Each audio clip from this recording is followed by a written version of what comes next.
Kahit malakas ang ulan, wala pa ding suspension. Wala pa ding suspension? O anak, pumasok ka na. Ayoko, Nay. Magsususpend din naman. Ang tamad mo talaga. Kaya ka bumabagsak eh. Pumasok ka na. Sige na nga, papasok na ako. Oh, be, napatawag ka. Lakas ng ulan, be. Papasok ka ba? Wala pa suspension, di ba? Huwag na natin hintayin mag-suspend, be. Huwag na tayo pumasok. Oo, sige, be. Huwag na tayo pumasok. Di na naman papasok mga teacher natin. Walang papasok, ha? Oo, be. Huwag na tayo pumasok. Hello, pre. Nasaan na kayo? Papunta na ako ng classroom. Nasa bahay kami, pre. Anong ginagawa mo dyan? Ha? Bakit nasa bahay kayo? Di ka ba updated? Suspended na daw yung klase. Magbasa-basa ka kasi. Bakit kayo lang nag-suspend? Nakapag-swimming na ako dito oh. Good morning, class. Nasaan yung mga estudyante ko? Alis na nga ako. Present po, ma'am. Ano po lesson natin today, ma'am? Patahimikin mo na ako! Diba binagsak mo ako dati, ma'am? Ako naman ang magpapabagsak sa'yo ngayon. Lumayo ka! Ayokong nakikipag-usap ka sa lalaking mo. Nagsiselos ka, no?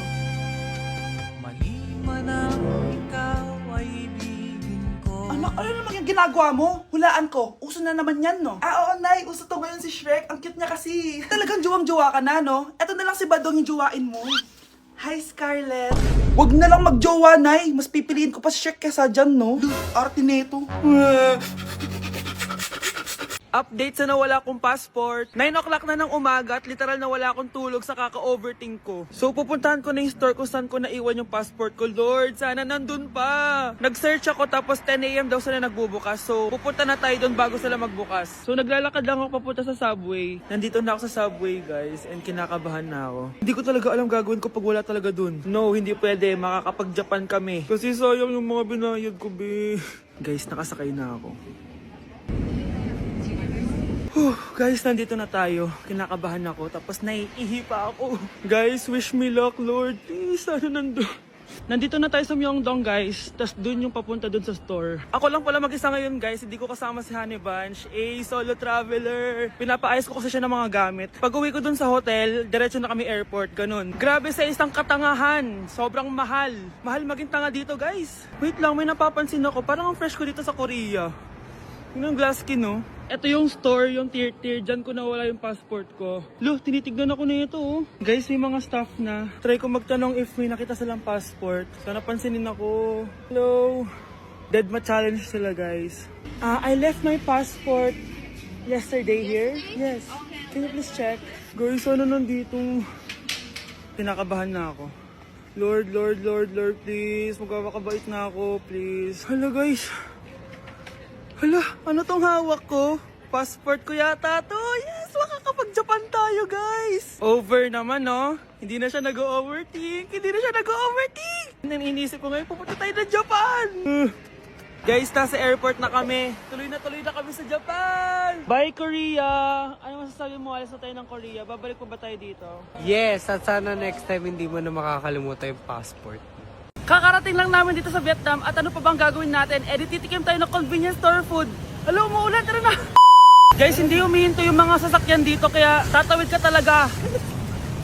Update, guys, buhay pa ako at hulaan nyo kung nasan ako. O diba, walang ganyan sa Pilipinas. First time namin dito sa Vietnam. Kaya naman excited ako kung ano ba meron dito sa convenience store nila. Kita nyo naman, ang dami din choices dito. Guys, may paanong manok dito, oh. Check out natin to. Guys, parang asarap na tong Nutella banana, oh. Guys, tignan yung hotdog dito, oh. Kinakain daw to ng Hello kaya i-check out na natin to. Tignan nyo yung mga drinks nila dito, parang lalagyan na lang ng ice. Parang masarap to, guys, oh, itong kulay ube. Hala, guys, may Vietnamese, oh. Sarap! Check out ko din yan. Grabe, bakit ang mahal? 345,000? Tikman na natin. Una natin tong Nutella banana. Guys, tignan nyo. Masarap siya. Bilhin nyo to, guys. 10 out of 10. Next natin tong Thai chili paste and chicken floss. Let's go. Medyo malansa siya, guys. Ito yung nasa loob niya. Sarap. 10 out of 10 din to, guys. So, ito daw. Tignan natin. Puro laman. Oo nga. Sobrang sarap, walang eme. Sarap. Ano naman ito, pusa? Sorry. Oh, ay. Ala, sarap nito! Sarap niya! 1,000,000 out of 10! Next natin tong hotdog nila na hindi na niluluto. So, ganito siya guys. Pinil ko lang siya. Ang sarap! 9 out of 10 to sa akin. Next natin tong mix na spicy Korean chicken. Ayan, ganito yung itsura niya. Sarap siya. Hindi ko sabay. Sarap kaya. 8.5 out of 10. Masarap siya. Next natin tong Changarotyong na chicken feet or paa ng manok. Chicken feet talaga siya. As you can see, boneless siya. So, wala na ata siyang obo. Boneless siya. Yan, guys. Hindi pala siya boneless. May buto siya. Oh. Ayoko siya. 2 over 10 lang siya talaga, guys. Okay, next naman itong mga barbecue nila. Ayan, iba't ibang flavor siya. 6 over 10 lang to sa akin. Okay guys, next ito, parang chicken ata. May lasa siyang efficacent oil. Ayoko to. 3 over 10 lang to sa akin. Ito guys, medyo spicy. Oo nga, lasang efficacent oil. Okay lang naman, 4 out of 10. Okay, next itong empanada nila. Based sa texture na para siyang hopya. Tama nga ako guys, lasa siyang hopya. 5 out of 10 to sa akin. So last but not the least, etong leche flan nila. Ban flan yung pangalan. So wala sa binigay na kutsara. Para siyang leche flan na hindi sobrang tamis. So 7 out of 10. So yun lang naman guys. Kung gusto niyo ng part 2, comment lang kayo dyan. Bye! Eating only Japanese food for a day? Let's go, guys! Bunch, gising na! Ano ba yan? Nagbuko pa Japan, bilisan mo, tumayo ka na dyan, mag-empake ka na! Totoo ba? Oo! Excited na ako ba? Mag-impake na ako. Pwede na to. Tara na, Bunch! Basya na Hala, naniwala talaga siya, Diyos ko po. Bunch, tara na, bilisan mo na! Wait lang, Bunch! Ano ba? Prank lang yun, chawot! Nakakainis naman to. Pero may challenge ako sa'yo. Ano na naman yan? Eating only Japan foods for a day. At kapag nasucceed mo yon, pupunta tayo ng Japan. Tabi mo yan Tara! Good morning guys. So it's currently 10:08 a.m. and magbe-breakfast na tayo. So hanap tayo ng Japanese food. Guys, meron silang onigiri. May nakita akong Japanese drink ko, so try natin. Itadakimasu! Kainin na natin. So nakalasa niya yung sa Japan. Wait, paano to? Hindi ko siya gets, pero ayan, ganyan siya.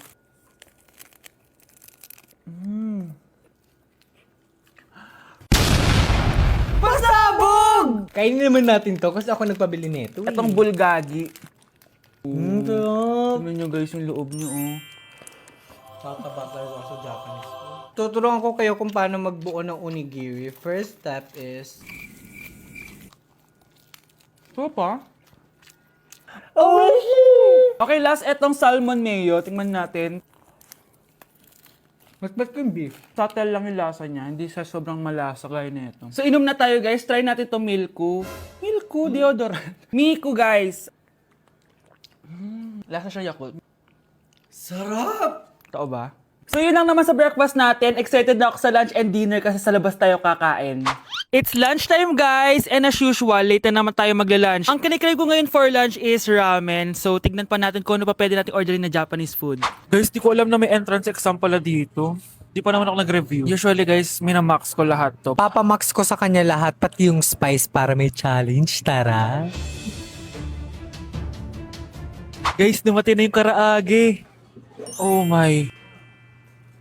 Oh my God, ang sarap. Guys, nakikita nyo ba to? Kaya black yung kulay nito kasi squid ink daw yung ginamit dito.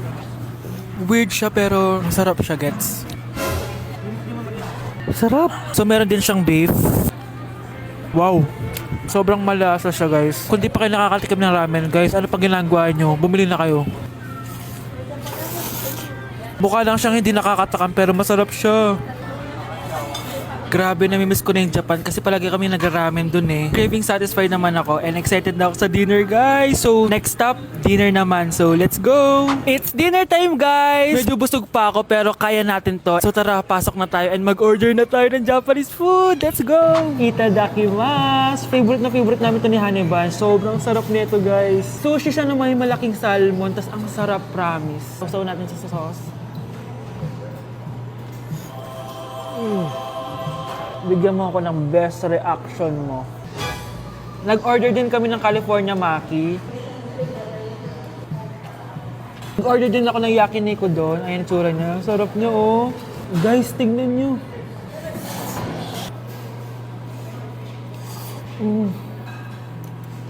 Okay, next natin. Meron tayong tempura. Ang init. Nawalan ako ng gana. Hindi ko alam kung mahal siya, pero 400 plus to. Itong dalawang stick lang na to. And authentic Wagyu daw to. Kuwang-kunin sa Japan. Sobrang busog. So yun lang naman mga anteret.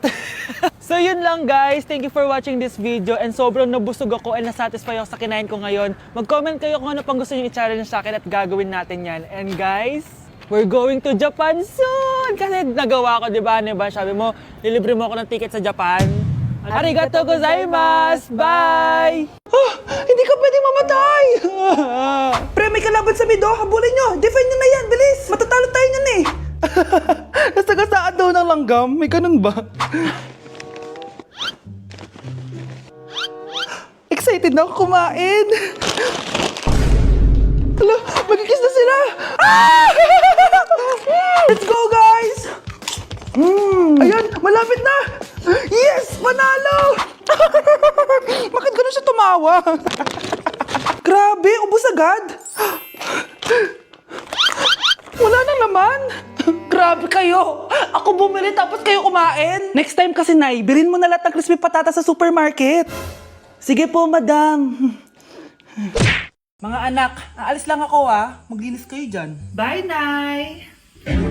At dahil wala na si Nanay, ako ang bago niyong boss. Kaya sundin yung mga inuutos ko, ha? O Kyle, ikaw na magugas ng mga plato doon, ha? Wow, lakas magutos, ha? Aba, nagrereklamo ka ba? Brianna, walisin mo yung mga kalat dito. Pwede ikaw naman. Walisin ko mukha mo eh. Ano sabi mo, babae ka? Hoy, ikaw, Miguel. Ikaw gumawa ng assignment ko, ha? Ang lala ng babaeng to. Sa bobo pa papagawa ng assignment. Matutulog lang ako, Dapat pagkagising ko, tapos na lahat yan, Nakakainis si ate. Sobrang tamad na. Dami pang inuutos. Ano magagawa natin? Favorite kasi ni nanay yan eh. Isumbong na natin niya kay nanay. Hindi pwede inaalipin niya tayo ng ganito. Anong isusumbong ha? Akala niyo hindi ko kayo naririnig? Magtrabaho kayo doon! Tama na ate! Sawang-sawa na kami. Puro kautos. Malinaw naman sa inyo, di ba? Na pag wala si nanay, ako ang boss. Sinong boss? Ha? Wala nay. Actually, kakatapos ko lang maglinis ng bahay, Luh, sinungaling. Scarlett, huwag mo na ako lokohin. Hindi naman talaga ako umalis dito. Sinisigurado ko lang kung naglilinis talaga kayo lahat. At tama nga yung sinasabi ng mga kapatid mo. Na para kang boss umasta dito sa bahay. Anay. Mga anak, kayo na bahala sa ate nyo. Utusan nyo ng utusan yan. Ate, ikaw na magugas ng mga plato dun. Eto na. Pagkatapos mo dyan ate, maglaba ka ha? Oo, sige. Pagkatapos mo maglaba, gawin mo yung project ko ha?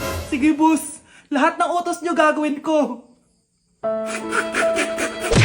Nay, eto na po yung pagkain ni tatay. Thank you anak. Pwede ba ako pumasok, Nay? Wag na muna anak. Baka ma-stress yung tatay niyo eh. Sana gumaling na si tatay. Ang tagal niya na kasing paralyzed eh. Sige Nay, alis na ako. Mahal, papakainin na kita ha. Naglutuan ka ni Scarlett. Nay, eto na po yung pagkain ni Ano yun, Nay? Ang baho. Ay anak, mamaya mo na ibigay yan. Papaliguan ko muna yung tatay mo. Nagpupo na naman. Sige Nay. Tao po, delivery po. Ano po yun? Kay Susan po, importante daw po to. Si nanay, ako na lang po magbibigay sa kanya. Nay, may nagpapabigay po nito sa inyo. Binasa mo ba to anak? Hindi po Nay. Wag mo tong babasahin ha. Sige po Nay. Mamamalengke lang ako na uulamin natin ha. Ikaw muna magbantay ng bahay. Ano yun? Bakit sobrang baho naman? Saan nanggagaling yun? Dito sa kwarto nila nanay. Tay, nagpupo ka na naman no. Yung envelope to Death certificate? Hindi naman patay si tatay